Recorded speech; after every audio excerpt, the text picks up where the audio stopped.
Hello everyone, welcome back to my channel. So in this video we are going to learn about the propagation characteristics. Propagation characteristics of plane waves in free space. Okay, that is when wave is traveling along free space, so what are its corresponding characteristics? Okay, if you are first time to my channel, please consider subscribing and hit the bell icon so that you don't miss any notification from my channel. Okay, right, when wave is propagating along free space. Okay, so when wave is propagating along free space, so what are the conditions? So sigma is equal to 0. So this I have already explained you in my loss tangent concept. Okay, so there we have got a loss tangent tan theta is equal to sigma by omega epsilon. So based on these values, so based on the loss tangent, we are going to classify that. So that classification of 4 mediums like free space, lossless dielectric, good conductor, good dielectric, every concept I have explained there. Okay, so I'm just using here in this video. Okay, so for free space, when wave is traveling along free space, sigma is equal to 0, epsilon is equal to epsilon naught, and mu is equal to mu naught. Okay, so these are called as medium parameters. So when wave is traveling along different medium, what will change is only medium parameters. Okay, or we will obtain relationship between medium parameters. Okay, so sigma is equal to 0, epsilon is equal to epsilon naught, and mu is equal to mu naught. Okay, right. So when these values are obtained, so what is gamma? First gamma we'll find. So actual formula for gamma in terms of median parameters is j omega mu into sigma plus j omega epsilon. Okay, so this I have already given you in my previous videos. Okay, so always try to see the videos in order so that you will get the complete concept of this wave propagation. Okay, right. So this is the general formula for gamma in per meter. Okay, so unit is per meter. So we have to substitute these conditions because now we are considering the wave is traveling in free space. So when wave is traveling in free space, then what is its corresponding value of gamma we have to find. So in order to find that, we have to substitute these conditions. So just substitute that sigma is equal to 0, so is equal to root of j omega. So mu is equal to, so mu we have, so mu is equal to mu naught into sigma is 0, right, into j omega epsilon naught. So this becomes j omega whole square into mu naught epsilon naught.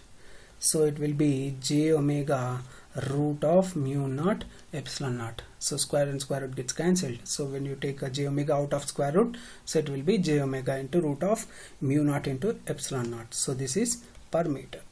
This is the formula for gamma. Okay. Second, so I have already given you the relationship between propagation constant, phase shift constant, and attenuation constant. So gamma is always equal to alpha plus j beta. Gamma is equal to alpha plus j beta. So this gamma which we have obtained in the first step as j omega into root of mu naught epsilon naught. Only imaginary, when you compare these two, only imaginary term exists in the right hand side equation. That means we can write it as 0 plus this. So what can we conclude here is alpha is equal to 0. Alpha is equal to 0 and beta is equal to omega into root of mu naught epsilon naught radian per meter, equating imaginary parts. So here imaginary part is beta and here imaginary part is omega into root of mu naught epsilon naught. Okay, so these are the formulas for alpha and beta when wave is traveling along free space. Okay, so what does alpha is equal to 0 means? There is no attenuation. No attenuation for wave when traveling in free space. When traveling in free space. Okay, right.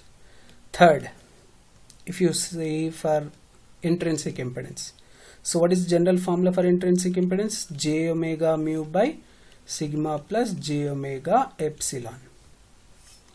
Okay, so now we need intrinsic impedance in the case of free space, right? So in free space, j omega mu naught, so mu is equal to mu naught, so mu is substituted with mu naught. Sigma is 0, anyhow sigma is 0, so it will be j omega into epsilon naught. So j omega gets cancelled, so it will be root of mu naught by epsilon naught. So we know the value of mu naught, 4 pi into 10 to the power of minus 7, epsilon naught 10 to the power of minus 9 by 36 pi.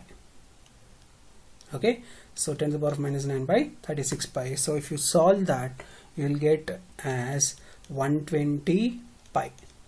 120 pi, or it is approximately 377 ohms. 377 ohms. So that impedance is called as eta naught. That impedance in free space generally will represent with eta naught. Eta naught is equal to 120 pi is equal to 377 ohms. Very, very important for all competitive exams. Many times asked in many exams. What is the value of intrinsic impedance when wave is traveling in free space? Okay, so you just have to remember this value. Okay, next is Vp, that is phase velocity. Vp is omega by beta. So omega by beta value is, so beta we have got here, omega into this, omega into root of mu naught epsilon naught. So omega and omega gets cancelled, so 1 by root of mu naught value is 4 pi into 10 to the power of minus 7, and epsilon naught value is 10 to the power of 9 by 36 pi.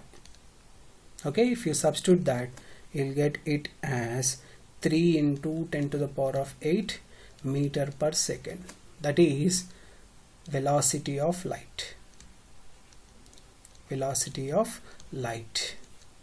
Okay, so thus from this we can conclude that when wave is traveling in free space, very, very important point, you note down. Okay, so when wave is traveling in free space, it travels with the velocity of light.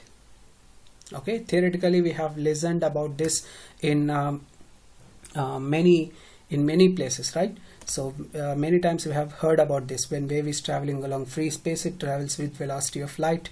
When it is traveling in a medium, in any other medium other than free space, it travels with less than velocity of light. Okay, so this is how we can prove practically. Okay, so fifth is lambda. Lambda is 2 pi by beta. So it is 2 pi by